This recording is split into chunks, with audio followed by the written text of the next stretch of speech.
Hello and welcome to Artists Soar. This is a podcast for artists by 3 artists. We discuss all aspects of being artists, the good, the bad, and the ugly.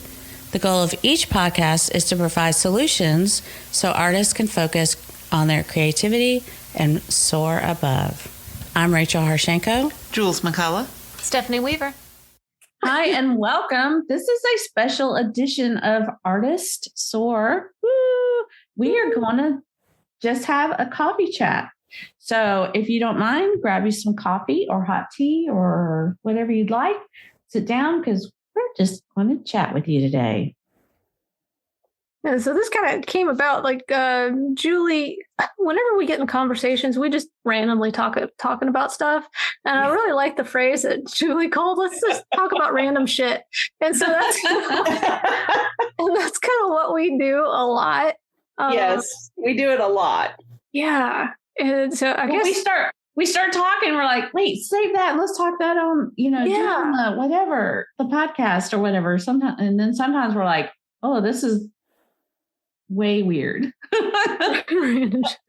So we may have no idea what's going to come up today in our coffee chat, but because we have no plan, we have no roadmap. We're just going to chat like we randomly do frequently. I think like last Thursday, we walked around the mill and started chatting because we were both drained after a call. Yeah. We rode the swings at Low Mill. Yeah. Julie came up to my studio and she was like, I don't know about you, but I'm exhausted. And she's like, yes, this call just drained me so much. And I was like, oh my God, I was literally sitting there watching a TV show of Psych while eating my chicken and broccoli and in your studio? In my studio, which I'm sure everybody on the floor really appreciates the smell of broccoli. But well, at least it's not fish. Yeah, well, I did that one time too. It was salmon and broccoli. Anyway, you had the double whammy. Yeah, I did. And she came up there and I was like, man, well, is there anything that perks you up that kind of makes you happy? Like ice cream or and then I was like, oh, no, let's go ride the swings. You forget they're down there. Plus there's the best chocolate place there. We didn't even think about that. Chocolate? Yeah, I should have been there. I would have. I'm not a fan of their chocolate. You're not what? I'm not a fan of their chocolate. They have marshmallows though too. I know. Oh, gross. Oh, you're not a marshmallow fan? No. Yeah, they even hand make theirs. They're like all these different flavors, like lavender and stuff. Oh, really? Yeah, they're super good. Caramel, lavender, all kinds of fun stuff. Yeah, they've got something coming up where you actually, they've got like a, I think it's funny. I think they posted on our Facebook group that they've got a random shit sale. And so, and anybody that purchases anything over $20 gets a free cup of drinking chocolate. They don't call it hot chocolate. They call it drinking chocolate. Because it is super thick. Yeah. Oh, okay. And so. Which I love. Yeah. It's a place called Pizzelle's. They've got all of, they've been in magazines for their. Yeah, I know. Everybody loves them. I just have not picked the things that are lovable, I guess, for me. Lovable. Oh, they've got good stuff there. But yeah. Well, so we were just oohing and ahhing over bookshelves, though. Yes. Well, yeah. Because we saw this lady's bookshelf in her studio, and we're like, oh, that's perfect. It was like beautiful. Perfect size. It was big. We've got storage problems, and it was tall. Yep. Well, speaking of storage problems, I got a question for you guys. Okay. How many art supplies do you keep? You guys probably don't have near as many supplies as I do.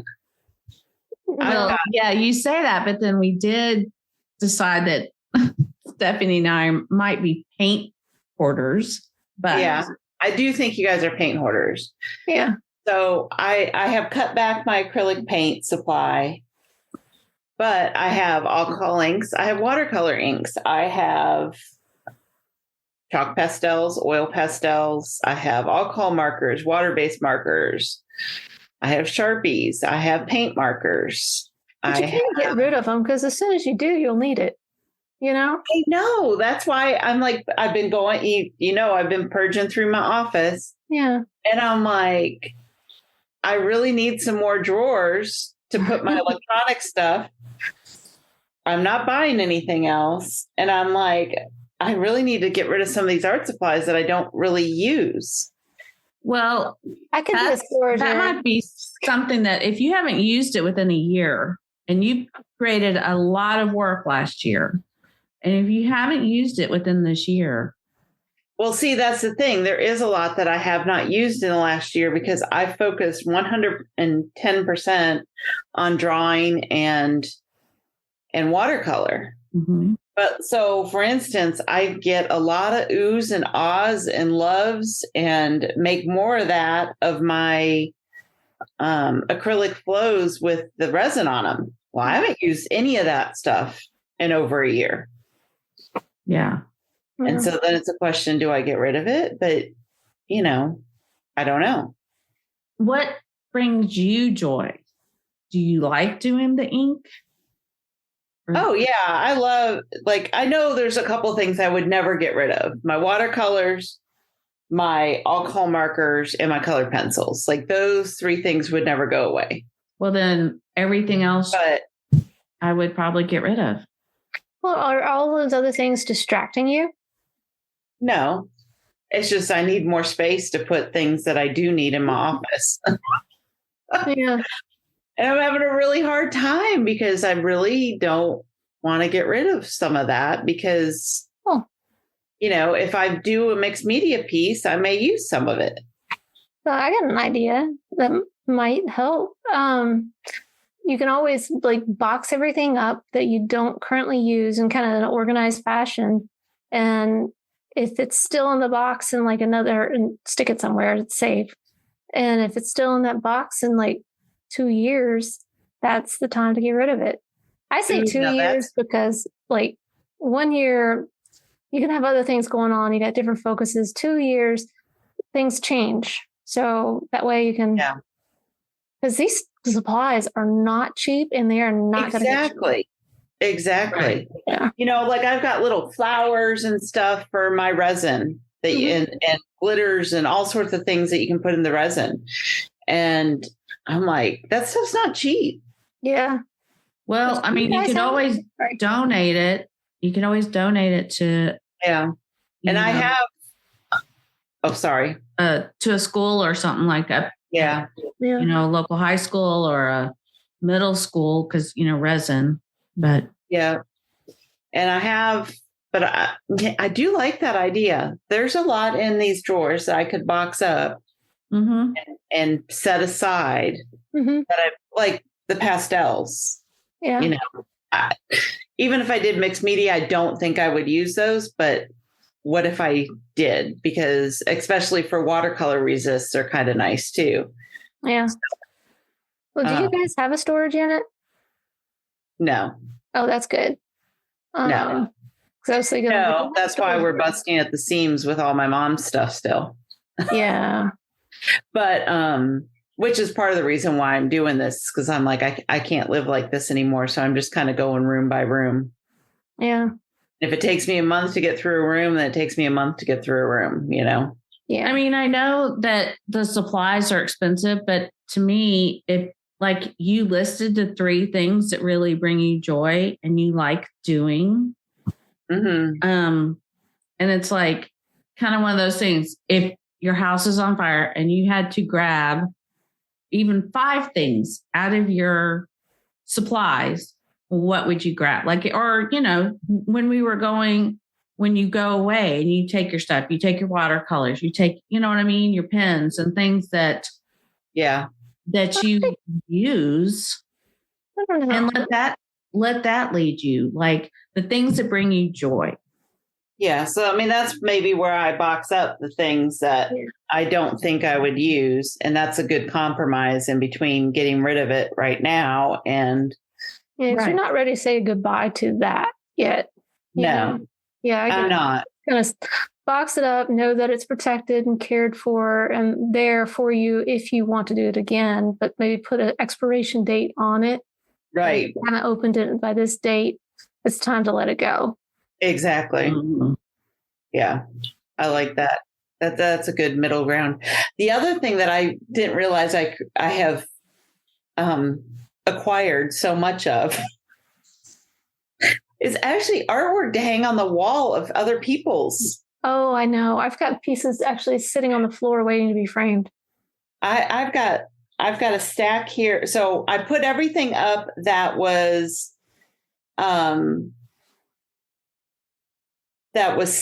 like water related, ocean related.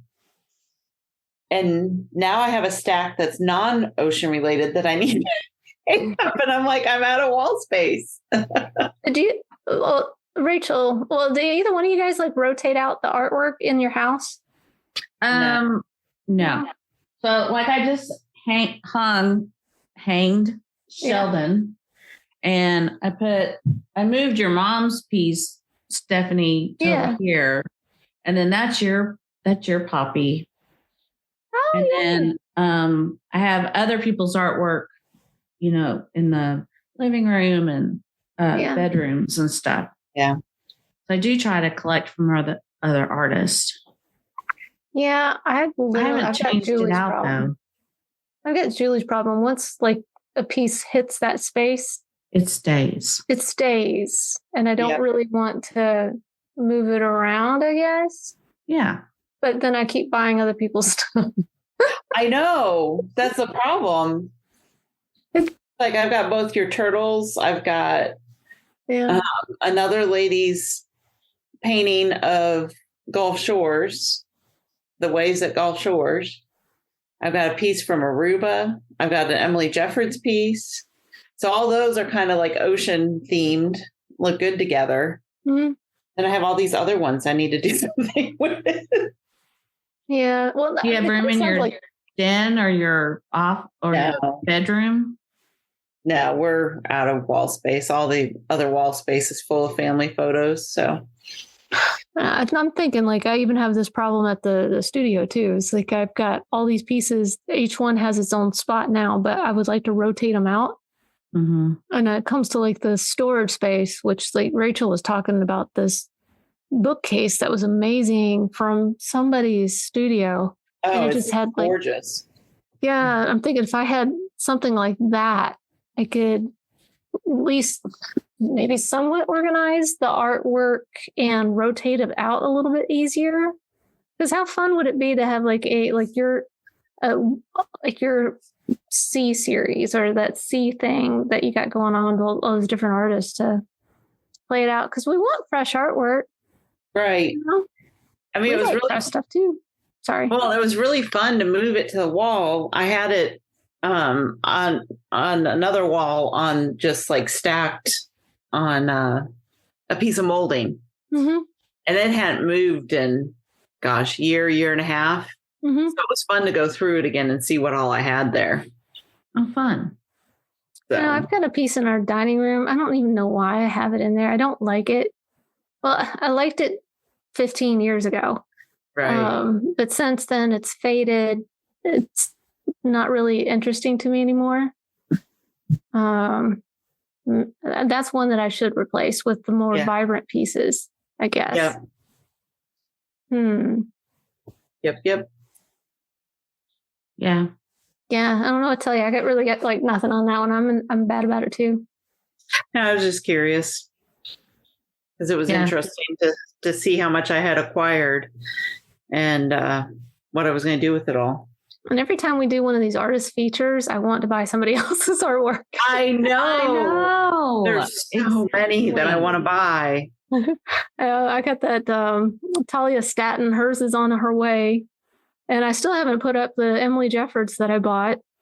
And then I bought one of Kevin's at Low Mill and one of, what's her name? Jennifer Taylor. I bought one of her original pieces. I bought that one like 4 years ago and it's still, or 3 years ago, and it's still in its original packaging.